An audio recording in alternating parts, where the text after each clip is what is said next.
This is Hannibal here from thehannibaltv.com, and today we have a former NWA World Heavyweight Champion back when the title meant something. He was in WCW as well. Wildfire, Tommy Rich. How are you doing today, sir? Well, you doing all right tonight, besides being cold? Yeah, it's very cold here. It's about -20, so be happy you're not here. Yes, sir. You cut your hair since the last time I saw you. I cut it off. Yeah, got so hard. Too old for long hair. My wife said. How did you end up being married for so long with all the girls that you've had over the years? You were one of the guys that the girls absolutely loved. There was no Facebook. Yeah. Yeah. No, I'm just very blessed, man. I had a good wife. She put up with a lot of shit, but, it's all good. 41 years, man. That's impressive. Yeah, I guess now, too, with the FaceTime where the wives could actually call the wrestlers and ask them to go on video, that would have screwed you guys over a little bit. Yeah, it's a different world now. I think it was Bill Dundee that told me that at one time you and him each had big vans where I guess Bill Dundee's wife is like, this is like a driving automobile. Yeah, we both had, they the same color and everything. You couldn't tell who was coming or who was going. Why do you think today there's not the groupies that there used to be in wrestling back when you were a big star? I don't think them guys are as good looking as I was. Yeah, I don't know, man, but it's a different following now, though. You're exactly right. Shoot, there was as many girls come that was guys. Yeah, now it's mostly men. There's a small percentage of women, but I would say it's about 90% men that you see when you watch the shows nowadays. Yeah, that's hard to believe because they got some good-looking young studs. There's a fan, Joseph Napolitano, that wants to know how you came up with the Thez press as your finisher. Jerry Jarrett, he used to use it when I first started. Jerry and Tojo Yamamoto trained me, and he told me, to use that finish, and of course Lou Thez. I mean, he was the originator, and just to do stuff that some of these great wrestlers have, it was an honor to use a Thez press because I know Lou Thez, that's where it come from. So it was an honor, and I had the honor to meet Lou Thez a few times, and he said, "Go on with it, kid." So it was good. Who was your favorite opponent over the years? You had so many classic battles with guys like Ric Flair and Harley Race, Buzz Sawyer, so many to choose from. And that's what makes it so hard. I was so blessed because everybody come through Atlanta, and it just. I mean, you say Harley, of course, Abdullah. I had a few matches with him, and Stan Hansen. I mean, Bruiser Brody was there. I mean, I was a kid in a man's world, and they took the initiative to help me learn the business. And I listened too. I soaked it up because, I mean, at any time, any of them could whoop my ass. I knew that. So I didn't want to piss none of them off. So I just listened and did what I was told. And it took me far, I mean, the first night I went to Atlanta, Abdullah beat me in 30 seconds. Tony come save me. And after that, I thought, damn, I need to go back to Tennessee. And me and Tony stuck together and ended up being the first Salt and Pepper, champions of Georgia, tag team champions. It was good. Speaking of Tony, I've interviewed him a few times, and he said that you could clear this up. You were there that night that Tony and Paul Orndorff got into it. Could you give me your version of the story? Just one, they were just arguing about something, and one thing led to another. They pulled in between two tractor and trailers. Tony got Paul in a bear hug, and Paul bit his ear about off, his earlobe, and that was about the end of the fight. Tony said he cheated. I guess in a street fight, I don't know what cheating is, but I hated to see it because I like Paul and I like Tony too. It just that them steroids, everybody was high strung back then, and just Tony said he could whoop anybody, and Paul said you can't whoop anybody, and one thing led to another. The next thing you know, we pulled over and they was out there tussling. Yeah, Tony said that Paul had bit him because Tony was winning, and Tony had him in a bear hug. What Paul couldn't do nothing, but that's old school. He bit his ear. His earlobe was hanging about off. So Tony's telling the truth there, because I guess in Paul's version, Paul was winning and then he bit him even though. Okay. It never even went, it wasn't like it was boom, boom, or this. They swung a couple of times. Tony grabbed him in a bear hug, and then Paul bit him, and it was over, just that quick, So, who wins in that situation? I don't think there's no winner anyway. That must have been an uncomfortable ride to the hospital after that. Oh, Lord, yeah. And then Tony had to stay about 3 days because of tetanus, the bite's bad. So they kept Tony in the hospital for 2 or 3 days with the antibiotics and stuff, So it was just a bad thing.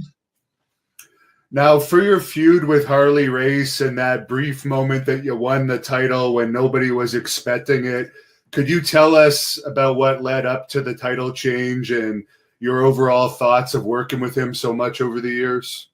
Well, Harley, and Harley was a great teacher. It was a pleasure. It didn't matter if you went, of course, you always went long back then, but, 20, 30 minutes. And then, with Harley, you go 45. But it was like a cakewalk because he was just so smooth, Did you ever see Harley Race in action in any of his street fights? Because I understand he was a really tough guy as well. I seen him one time just hit the boy like that. It looked about like that, and that boy was knocked out. Harley was tough. He was, of course, I wouldn't want to mess with none of them. But anyway, Harley was, he just was that old school, And back then, well, hell, they used to beat the shit out of each other in the ring, back in the day, the Funks and them. I watched some of them matches, man, and they just beat the daylights out of each other, and just think it was all fun and games. Yeah. I think, dang, it'd be easy and I'll sell the hell out of it for you, but they just, as rugged. They fought, I know the money's a lot better now, but I wouldn't take nothing for the 80s, Of course, I can't flip off the top of a building or nothing anyway, so I probably wouldn't even be doing it if I had to do what they do today. As far as winning the championship from Harley, is it true it was his idea to put you over in that match? Yeah, sure was. Back then, you had to put 10 grand up for the title because the belt had the jewels in it. And Harley even he said, just leave my money on the kid, so I didn't even have to put the money up. Harley, I don't know what it was, but Harley really did like me a lot. And he helped me a whole lot too. Of course, all of them did. Superstar, Bill Eady, just all of them it was like, anytime I got to wrestle somebody different, it was like an education. And I always listened, so, and I think that's a lot why they took an interest in me too. I heard you mention a few minutes ago that the wrestlers today, they can do all this flips and all these gymnastics-like routines, but it doesn't seem like it's as popular as it was when you guys were on top. It seemed like it was a lot more believable. Do you think that it's just not as popular these days because it's too much choreography and no kayfabe anymore? Or yeah, and that has a lot to do with it because back in the day, if you was a heel, you was a heel. You didn't go out and sign autographs. I think everybody now wants to be an in-betweener. There's no good and bad, and you got to have good versus evil. So I think that has a lot to do with it. How did you enjoy working with Eddie Gilbert during your run in Memphis? Oh, Eddie was phenomenal. Like I was telling the captain a while ago, I grew up with Tommy. I used to go to matches with Tommy Gilbert and Eddie Marlin, and so I grew up with this kid. And so I knew him real well. And so, like Eddie used to take pictures when I first started, and then he started. And so we just ran together. Now, Jim Barnett really liked you, and I understand he was one of the reasons why you were pushed in Atlanta. Do you have any memories of him? And he's remembered as kind of a genius in wrestling. Oh, Mr. Barnett, I mean, we was talking about that earlier. He'd come to the big shows, and but he never was around a whole lot. But and he just was always good to me. Now, you mentioned earlier that you wrestled Abdullah the Butcher a lot. Working with him, he was known sometimes he would take advantage of the younger guys. Did you ever have that issue with him? Obviously, you must have become friends. Well, the first time like I said, when I come from Tennessee to Georgia, the first night I wrestled him, he beat me in 30 seconds. I got color, and Tony Atlas saved me. And he come back, and he said, "I'll give it back to you one day, kid." And I thought, oh, yeah. And then one night, Wahoo was supposed to wrestle him in the Omni, and Wahoo didn't show up, so I wrestled him. And he told me, he said, "Slam me, kid, slam me, kid." I said, I thought to myself, I can't slam him. I was about 220, and he was 400 or better. He said, "Slam me, damn it." So I tried, and I went under and got him, man. He swung up on my shoulder like he weighed 200 pounds. And I slammed him. That whole building went woo like that. And we come back to the back. He said, "I told you I'd give it back to you one day." I figured he'd already forgot about what he told me, because that was a year and a half later. And we come to the back. He said, "Remember, I told you I'd give that back to you." And sure enough, he did. You were one of the main players in the Battle of Atlanta there when Ann Gunkel started running opposition. Could you tell us a little bit about those times and how intense it got between the two companies? It wasn't ever really bad. Ann didn't run that many shows, and that's when Crockett and them took over.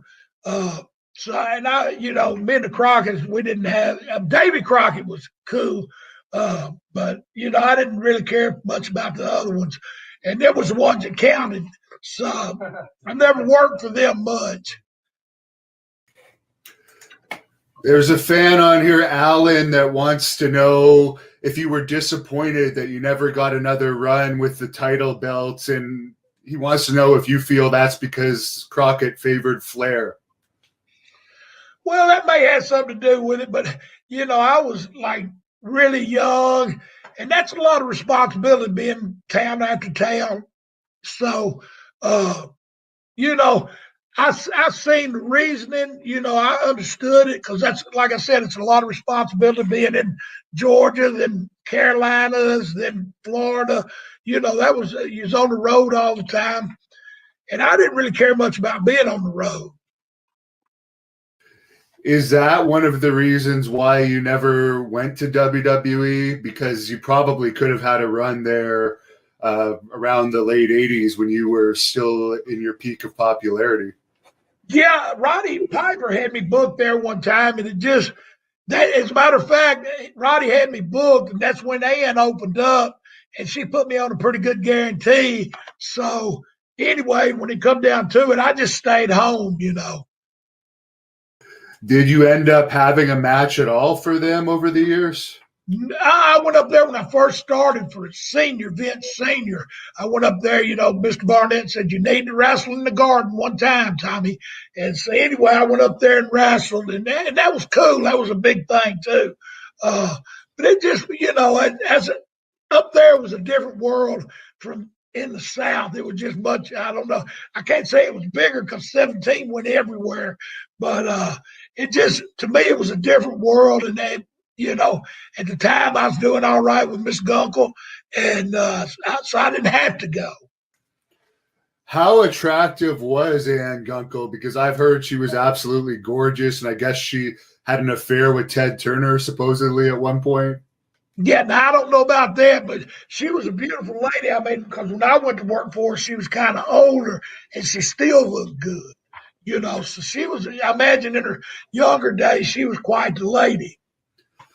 Now, you mentioned Piper almost got you hooked up with WWE. Do you have any stories about him, hanging out with him on the road? Oh man, Roddy, me and him just we hung out together, and Roddy was just super good. I learned a lot from Roddy too. Of course, Roddy he just didn't take no crap. Period from the promoter. So if they, he just tell him to kiss his ass and go on about his business. You know, Roddy. I mean, of course, he was a good enough talent; he could do that too. You know. What was he like out at the bars? Because I know he was a big partier in his younger days.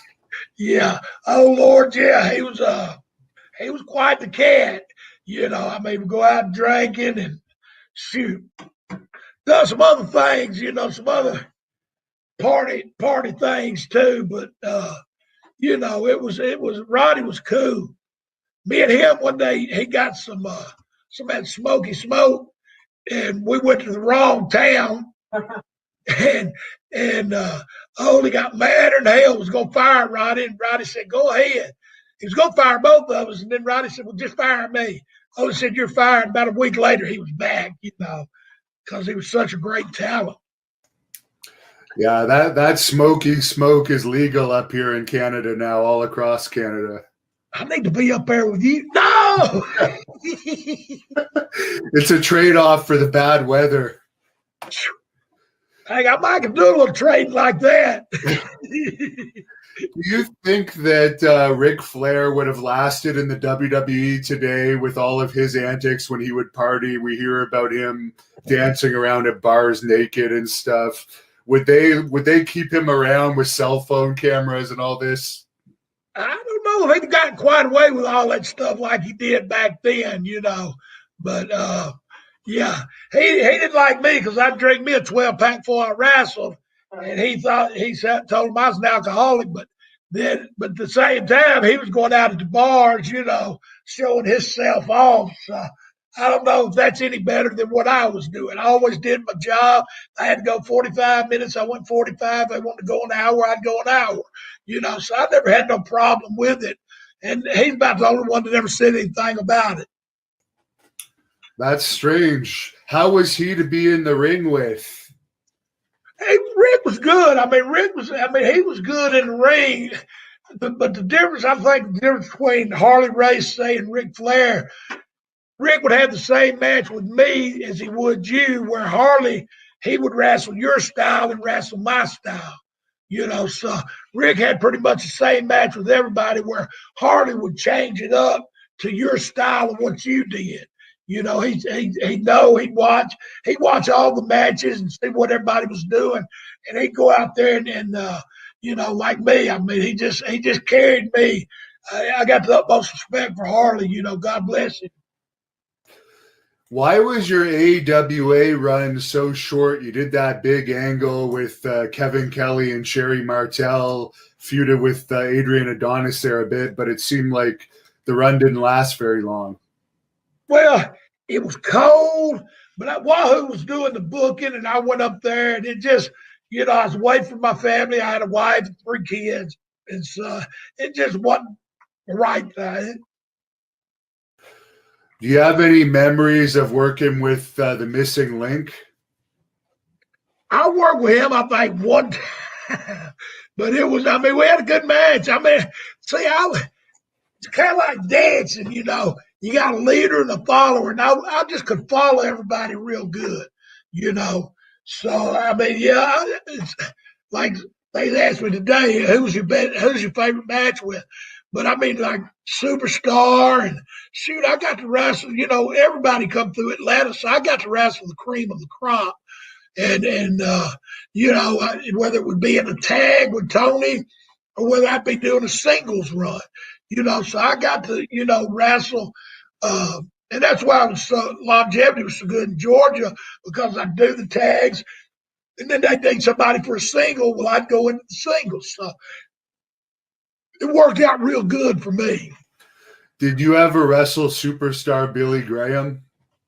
No, sir, I sure didn't. I met him a couple of times, and he was very nice. I mean, I met him. He come into Atlanta, like he'd come in for a couple of shots and then be gone, but never wrestled him. How was Bruiser Brody to be in the ring with? Oh, I never wrestled Bruce. I wrestled with him.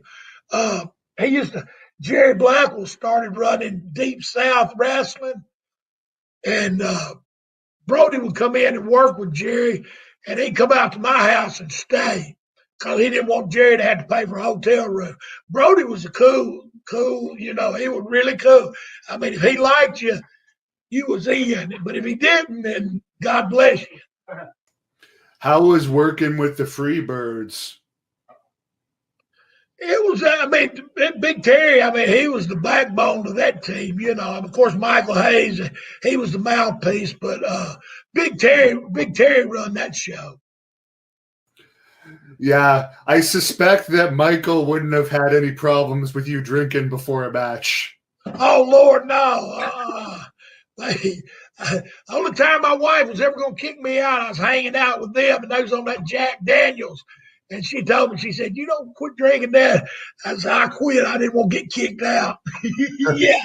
But yeah, they was on that JD. That beer's about heavy as I can get. Whose idea was it for you to do that angle where you hid under the ring before attacking Jerry Lawler during that match Lawler had with Austin Idol? That was Lawler. That Lawler, he was creative. I was on that ring for about 6 hours, 7 hours, something like that. Had a air mattress and a 6-pack of beer. Was Buzz Sawyer as crazy as people say he was? People say he was a big drug user and a big drinker. Well, he liked to party. Of course, we all did back then. So, but he was a wild man, Buzz was. Yeah, he sounds like a guy you wouldn't want to mess with. Yeah, I seen one night we wrestled in Williamson, West Virginia, and it was one little store where we'd stop to get some beer. We coming out, and all of a sudden this guy comes up to Buzz and look around, and he's done suplexed him in the pavement. Buzz too, He got up, that boy just laid there. They had to call the ambulance to come get him. And Buzz, he didn't give a shit about nothing. Did you ever have problems with fans when you were a baby face because the girls loved you so much, like being swarmed by fans or anything like that? No, well, I was telling Captain a while ago that, like we wrestled in Charleston, West Virginia, and the building was next to the Holiday Inn. And I told the lady in there, I said, "Well, if we sell this thing out, your bar," I said, "can we drink free?" She said, "Yeah," laughing at me because they never did no business. We always stayed there in the bar. Wasn't never nobody in it. So anyway, I was wrestling Buzz that night, and I said, "After I kick your ass, we're going to have a party at the Holiday Inn bar." And then people, they had to call extra security. We got out of the car, and the fans, we took off running just like a rock and roll, deal. It was, the fans, it was a lot different. The fans were a lot different then they are now, Yeah, they believed. What about when you were a heel? Did you ever have any problems with fans going after you as a heel? Oh, yeah. The scariest I ever been was the night I hid under that ring. I come out from under that ring. We did that to Lawler. And one guy tried to climb over the fence. When he come down, the police beat him up. And we had to stay in the ring for about 30 minutes because more police. They built a barricade so we could get out of the ring. How did you end up signing with WCW, and what was the pay like in those days for WCW? It was good. Of course, like I said there again, when Crockett took over, I was on my way out anyway. They were doing a TV show in Charlotte and told me and Thunderbolt that we had to drive. Everybody else was flying. Me and Thunderbolt, neither one made the trip. Now in WCW, you were with the York Foundation, Alexander York, and Ricky Morton. How was she to work with? Because there's mixed stories about her in the wrestling world. She was just starting, so she just kind of stood to the side and we did our thing. But and the whole deal on that was Crockett. He was mad at Ricky and mad at me. So he turned his heel so the fans wouldn't holler for us. I see. Is it true that Alexandra York dated a bunch of the guys? Like I know she dated Dustin and Brian Pillman, but there was stories that it was more than those boys as well. Oh yeah, I heard she dated everybody. I never dated her, but I heard she dated everybody. You did. Well, you at least had something going with Missy Hyatt at one point, didn't you? That's rumors. Okay. That's rumors. That's what she put in her book, I think. Yeah, she put something about it in her book. But, yeah. No, I never fooled with Missy Hyatt. For Terry Taylor, you worked with him in the York Foundation too. A lot of people don't like him. How did you get along with him? Well, he was strictly a company man, So, but I didn't hang out with Terry. He didn't hang out with none of us. He hung out with the office. So I never did much dealings with him. I mean, just as far as in the ring, he was okay. Who would have been the stiffest wrestler you ever worked with? Well, the Road Warriors, when they first started, and then Stan Hansen was pretty stiff too. Okay. Stan, he said he couldn't see. I think he could see. He just liked to be stiff. Yeah, I heard that from a few people. They said that was his excuse for roughing people up. Yeah. But Stan was good people, though. I mean, I love Stan to death. I drew money with him as a heel, him wrestling him, and then we drawed money in the tag team, wrestling Ole and Ivan Koloff. And how was Ole Anderson to work with and work for? There's so many mixed stories about him. Well, he was a prick, but if you drawed money, then you was okay. I mean, he wasn't a big Tommy Rich fan, but he knew he drawed money with me, so I was okay. I mean, I don't know. Everybody says he's an asshole. I mean, I don't know. I mean, like I said, he ain't another one I never went and had dinner with, so I don't know. I wouldn't go to the building, do my job, and leave. But he could be a prick. I mean, he could make you mad. Do you have any stories about the Iron Sheik? I know you wrestled with him before. I was just telling them earlier. One day, Ole was looking for Sheik and Buzz, and we was up in West Virginia, and we went over to the hotel, knocked on the door, and the room was just demolished. They'd been in there fighting all night, seeing who was the toughest. Who was in there with the Iron Sheik that night? Buzz Sawyer. It was Buzz and the Sheik. And, Buzz thought he could whoop anybody and Sheik too. And that room, they had tore it up, son. Wow. Did Buzz get the better of him? Because Buzz seems. I don't know. They both said they won. I mean, I don't think nobody won when they had to pay the bill on the room. No. How did you like your time in ECW? That was great. It was.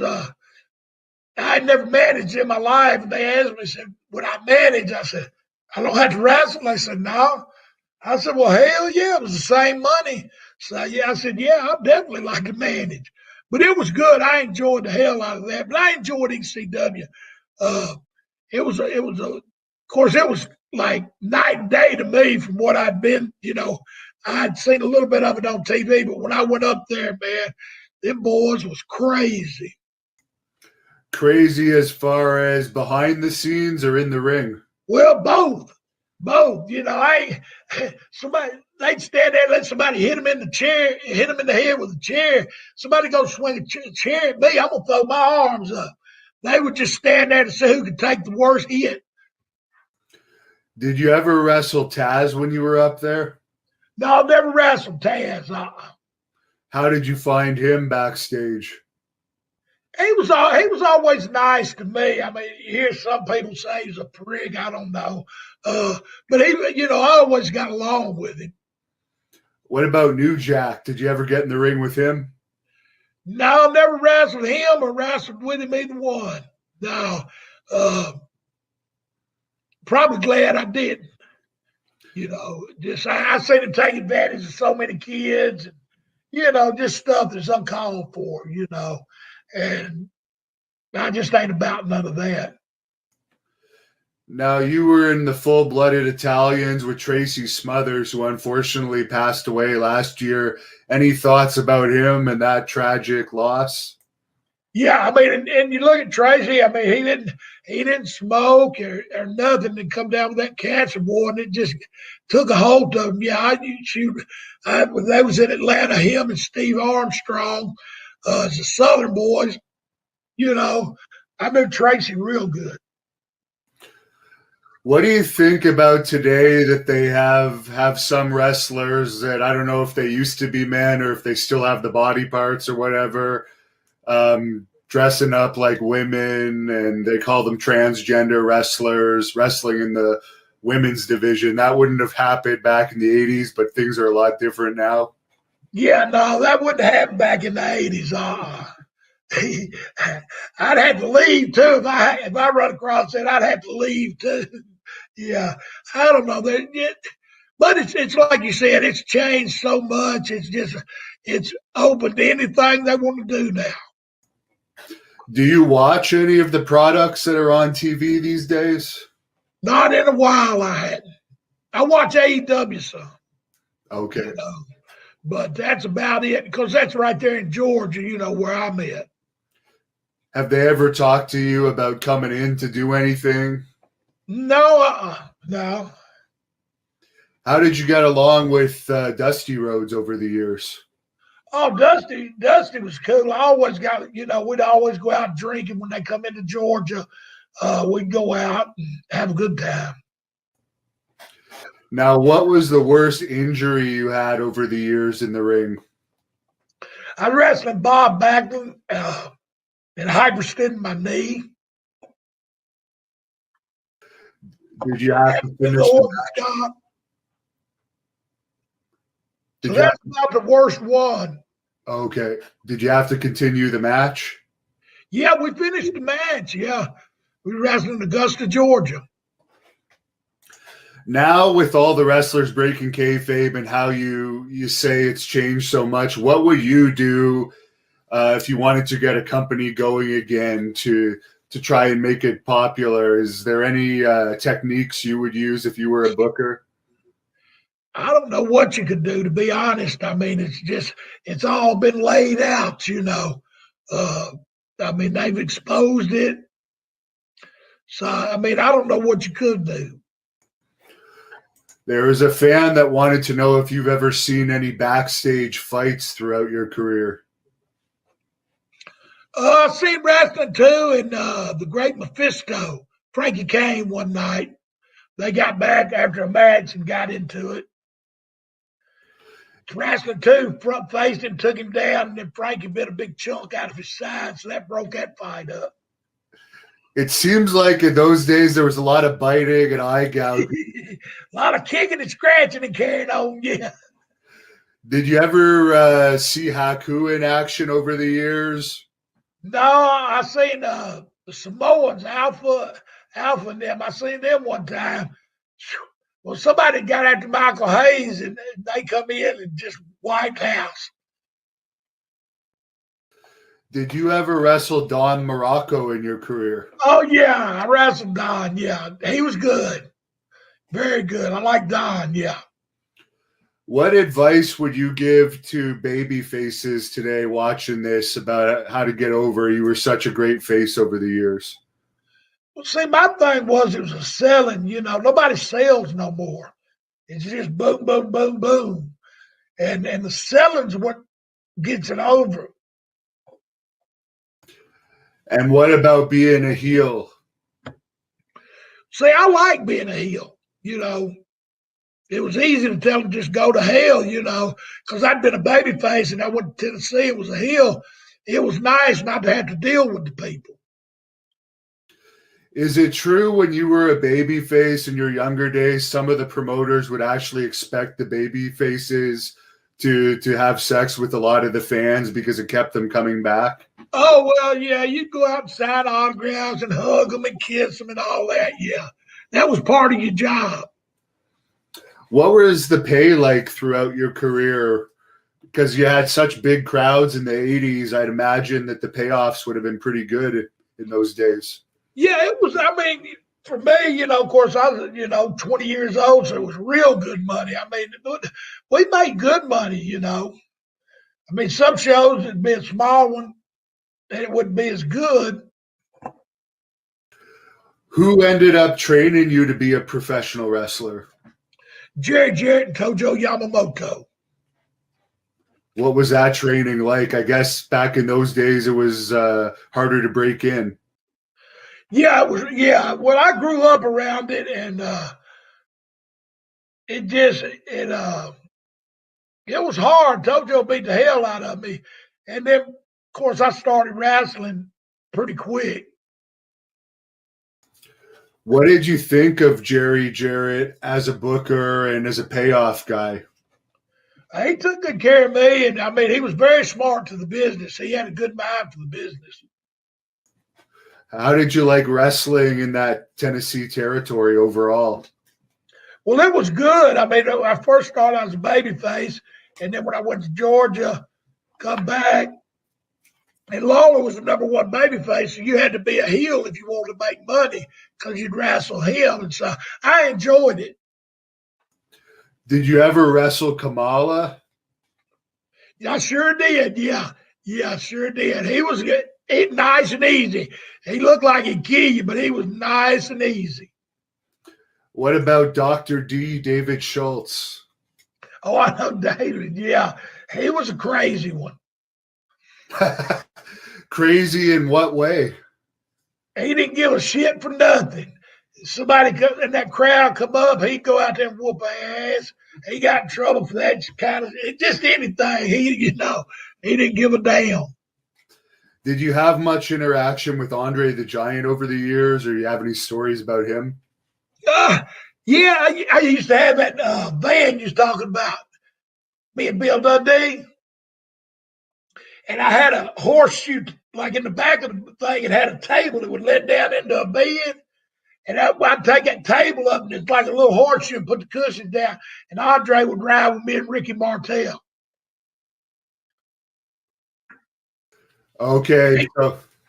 He'd sit back there with his arms up on the thing. It was wild, yeah. Could he drink as much as people say? Oh, Lord, yeah. And then some, probably. Wow. Yeah. First time I ever met him, I had a 7-ounce. I took it back to Nashville. He got a case of quart Budweisers, and I got a pony pack of Millers.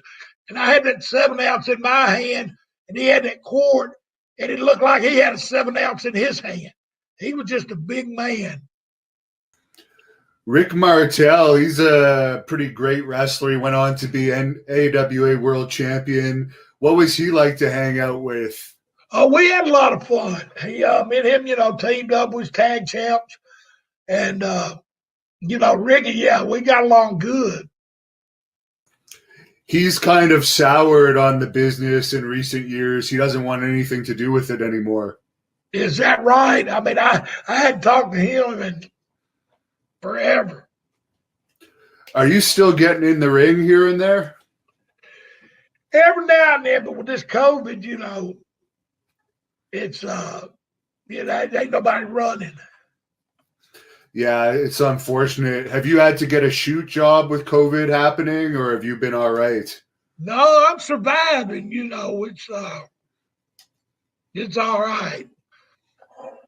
Yeah. How is it in Georgia? Are the restrictions pretty bad? Well, can't nobody run no shows. I mean, some of these little backyard things, which ain't no money there, 20 people, so you don't want to work them. Do you have any stories about Terry Funk? No, I wasn't never around Terry too much. So he'd come in, and we'd hang out a little bit, but not much.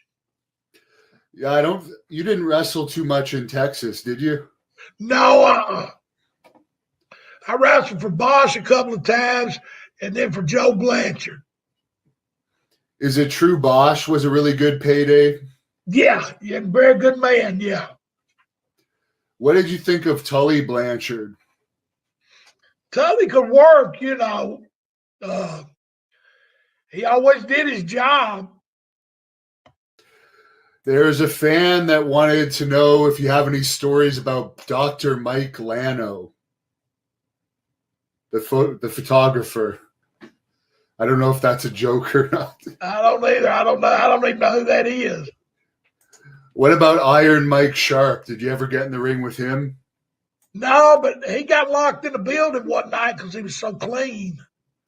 Yeah, I heard that. Yeah, that was a funny story. I don't know what the whole deal was, but yeah, he got locked in the building.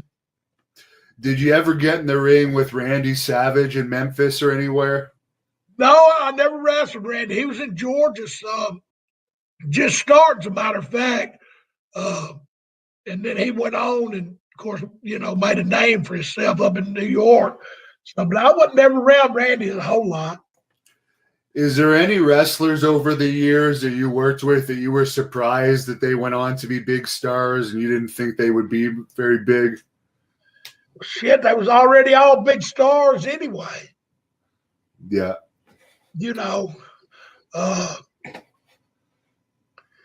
Like in my era, there was all tons of stars. Did you ever wrestle Joe LeDuc? No, but I seen him one day on Memphis TV take an axe and just cut his arm wide open. He was in a lumberjack match and just cut it. I mean, it was awful, I thought. But yeah, he was a mean son of a gun too. What do you think about the popularity of women's wrestling today? It's become so much popular, even more popular than men's almost. It just about, I agree with you. It's more entertaining. Yeah, I mean, at least it's good-looking girls rolling around, even if it's choreographed. Yeah, I mean, who ain't gonna look at that, But and they take some bumps and shit too. I mean, it's I don't know. It's a different world now. I mean, because like you said, it's more popular probably than the men. Yeah, they don't really have too many stars left for the men. I guess they got Brock Lesnar's not wrestling right now, and Goldberg. I don't know how much longer he has left. Yeah, shoot, they just don't have no new faces. It's hard just to show the same thing over and over. I think that hurts. There's a fan that wants to know if you have any stories about Arn Anderson. I never was around Arn too much. He was in Charlotte and I was in Georgia. I wasn't never really around him too much. He come in and wrestled with Ole some in Georgia, but I never wrestled him. What did you think about Paul Heyman, and are you surprised he's still in a position of power in the business? Ain't that something? I mean, of course, he has a pretty good head on his shoulders, I guess, for the business. But I don't know. I mean, he's got a good end up there with Vince, I reckon. You worked with the fabulous ones, Steve Keirn and Stan Lane. How were they to be in the ring with? Oh, they were good. Steve was tough.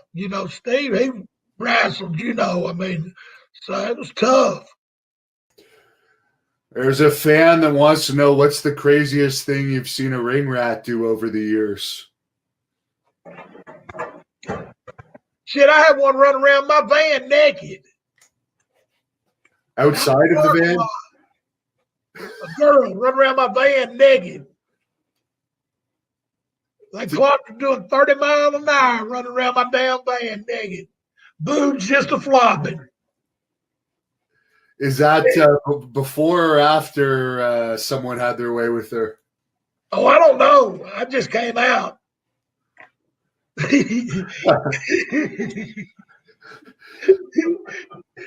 There's a fan that wants to know, when you guys were wrestling, how much of it was planned, because we know now on WWE every single punch is planned and there's nothing. Oh, you had maybe an opening, a heat spot, and a finish. The rest of it was ad lib. You know, Bully Bob Armstrong, he called it vaudeville. You know, Shakespeare. You just went out there and you can't have a bunch of spots because people might not be buying what you're selling. You got to go out there and work to the crowd, you know, and they don't do that no more. I think that's one thing that hurts the business. Did you wrestle for Ron Fuller much over the years? Yeah, Continental. Yeah, Ron was a good person to work for. Was that one of your favorite territories to go to? I understand it was pretty easy to work there. Oh yeah, and it was short trips. I mean, down in Florida, you know, Pensacola. Was there more camaraderie with the wrestlers back in those days compared to today? I know you're still in independent dressing rooms, or was there more like tension backstage? Well, you know, back then, you know, the heels was on one side, the baby faces was on the other side. You didn't have the comfort of being in the same dressing room to go over a bunch of shit. You know, you just went out there and like I said, you had an opening, a heat spot, and a finish, and the rest you just did in the ring. Did you ever consider being a trainer for professional wrestling? I tried it in Myrtle Beach, but it wasn't right. It's a tourist town, so it didn't really work out good. I enjoyed it, you know, but it wasn't a good market. Did you play any sports before you got into wrestling? Yeah, I played football and wrestled in high school. Yeah. How did you do in amateur wrestling? Got whooped a lot and whooped some, you know. That was a learning experience. What made you want to become a pro wrestler? I seen them driving in Lincolns and Cadillacs. Of course, I drove LTD four-door Ford. LTD, I didn't get that Lincoln till later. You know, yeah, it wasn't. Yeah, you didn't get that shit when you first started. How old would you have been when you first started? 18. Just turned 18. Okay. So that would have been quite something, being thrown onto the road with some of these characters from back in those days. Oh yeah, and they were characters back then too.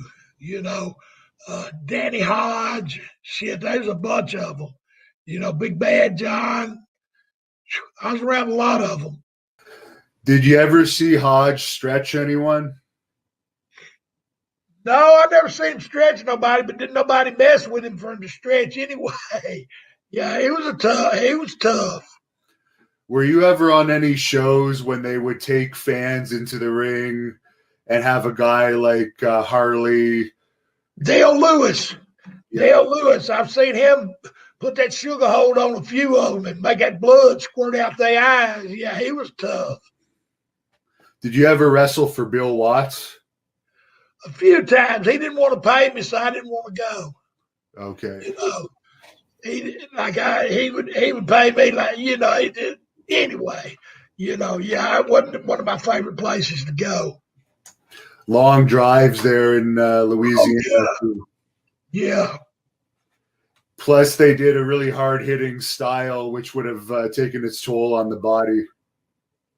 Well, and not just that. I mean, just in miles they did. I mean, they was on the road all the time. How did you like working for All Japan Pro Wrestling? It was good. I was dumb and didn't go. I should have went a bunch more and just dumbed myself out of that money. You know, I mean, you made good money, and met the bus, go do your job. They take you to the hotel. So that was a good place to work. Who were some of the wrestlers you wrestled over there in Japan? Tenryu, Inoki, damn. It's so long since I've been there, I can't even think of it. And then I wrestled a lot of the underneath kids. Jumbo Sarutas, I can't think of his name. Jumbo, that's what they called him. I had a few matches. He was tough too. Yeah, you got to go out there and fight him. Did you ever have a wrestler try and shoot on you in the ring? No, I can say I actually didn't. Never. And I've seen some that had problems, but I was blessed. I never had no problems. Very lucky because tempers do get hot sometimes. But I just went with the flow anyway. I didn't, I was too young to get mad.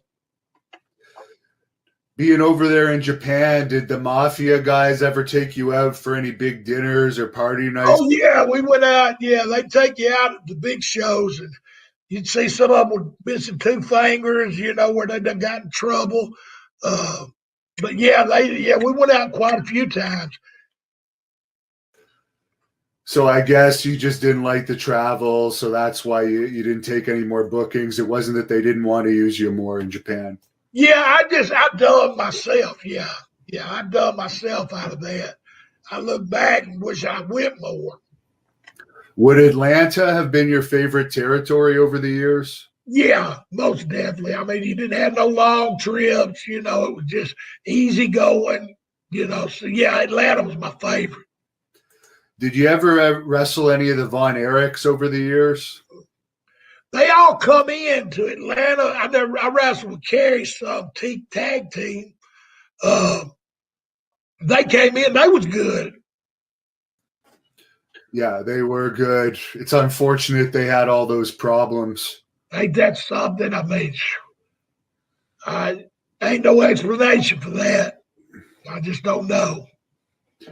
Which of the wrestlers' deaths hit you the hardest? You must have lost a lot of people you knew over the years. Well, Piper, and Brody, that was shocking.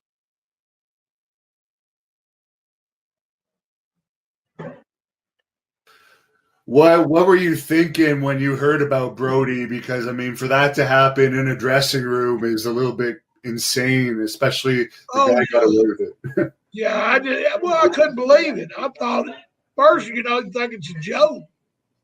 And then, What do you think the real story was there? Do you think the office owed him money and they covered it up and had the booker do it? Or what do you think? Because he wasn't even feuding with the guy that killed him at the time. I don't have a clue about it. I hate to say something I don't know nothing about. But like, they'd had trouble before, I think. I see. And, but I don't know nothing about it. Did you wrestle much over in Puerto Rico? I went there about 3 times, and it was just it was getting so wild over there. I just, The pay probably wasn't great either, and the fans are crazy. Crazy, yeah. Yeah, you had to worry about them. How did the new Fabulous Ones team come about with you and Eddie Gilbert? Jarrett, that was a bad deal. I mean, Stan and Steve was a fabs. We were like prefab. Who was your favorite booker to work with over the years? Well, the Fullers was good. The Fullers, I mean, I like working in Atlanta, but Oli was hard to get along with. It was just easy going in Continental. Do you still keep in touch with many wrestlers these days from the glory years? Just if we see them on the road, man, shoot, everybody I know is about dead. The ones I run with. How's your health holding up? You still look like you're doing pretty well. Well, besides putting on a few pounds, I'm doing okay. You still work out in the gym regularly? I never worked out in the gym. Really? No, I just I wrestled every day. I thought that's all I needed. Well, I worked on cardio, but I wasn't much on pumping the iron. I guess when you're going hour Broadways on a regular basis, that's pretty good. What's the longest match you ever had? I know you had some that were close to 2 hours. Yeah, with Ole and Ivan in Marietta, Georgia. We went 60, 90 in 2 hours. Sold it out every Sunday for 3 weeks. Just did a Broadway. And for that, you're talking very little beforehand too, right? You're just going in there and wrestling. Yeah, and then that you just knew the finish just about. Just rest of it you did out in the ring. There's a fan that wants to know who had more girls, you or Ricky Morton? Ricky Morton. I don't know. My wife might be picking this up. Yeah. How did you like being on the road with Ricky in WCW? Did you guys get along pretty well? Oh, yeah. I've known Ricky, forever. And he started in Tennessee a little after I did. And, I've always of course, if you can't get along with Ricky, you can't get along with nobody. No, that's true. Did you have a regular guy that you like to travel with on the road? I know Tony Atlas was probably one of them. Yeah, Tony. And you had your little groups that you travel with. Brad Armstrong. Piper was a lot of fun. Rick Martel. So it was, everybody was coming through. So, and I was just there. So you just beat up, you take off, you hit it off, and that's who you went with. How did you get along with Matt Bourne? He was difficult, but I always got along with him good after I knew him. Yeah, a lot of guys didn't get along with him. I know Brian Blair had a fight with him at one point. Is that right? I don't know. Of course, Matt would fight you at the drop of a towel anyway. Whether he thought he'd win or not. He just liked to fight. There's a fan on here that's wondering if you have any Michael Hayes stories. Not really, just about getting me a divorce over drinking that JD. Yeah, that's about the only one. Yeah, that pretty much separated me from them. We wrestled, but I didn't associate too much. Was drinking accepted in the dressing room in like the 70s and 80s? You could just like have a 12-pack of beer and nobody would care? Pretty much. Or you might not bring in the dressing room. You might walk out your car and drink one or two. Right. Helps with the pain. Yeah, no shit. Who would your favorite feud have been with that you made the most money feuding with? Probably Buzz. I mean, we went 2 years. So that's a pretty long time. I guess he wasn't as stiff with you as he was with some of the younger guys. I told him, I said, you hurt me, I can't do it. And he never did. He never did hurt me. Every now and then he want to try something new. And I was his guinea pig. But, he never hurt me too much at all. There's a fan on here that wants to know, when did you start seeing more drug use in the business? I know at a time in the 80s it started to get more prevalent. Probably the 80s, I mean, I started in 76. 80s, that was pretty wide open. It was like that with everyone in entertainment, though, at that time. Yeah, exactly. It was, because it was like a new thing or something. You know where it's also also like, Hannibal? Every time I have one of my prestige clients, like Tommy Wildfire Rich, like Marty Jannetty, like Ted Arcidi, you take advantage of them time after time. The captain's good nature. You try to take advantage of me, Hannibal. Good nature. There's nothing good natured about you. That is very disrespectful. You're lucky that the borders are closed right now, or I would be coming to Canada, and I have some Hannibal hands. You see these? Yeah, I hope you have a gun. I hope you have a gun. Oh, That's listen, Hannibal. Hannibal, maybe I do. Maybe I have an army. I have the captain's army. I don't need a gun, but you're I have the Hannibal Holics backing me up. All right, yeah. Hannibal Holics. Thank you for watching the Hannibal TV. Please like this video if you enjoyed it and click the subscribe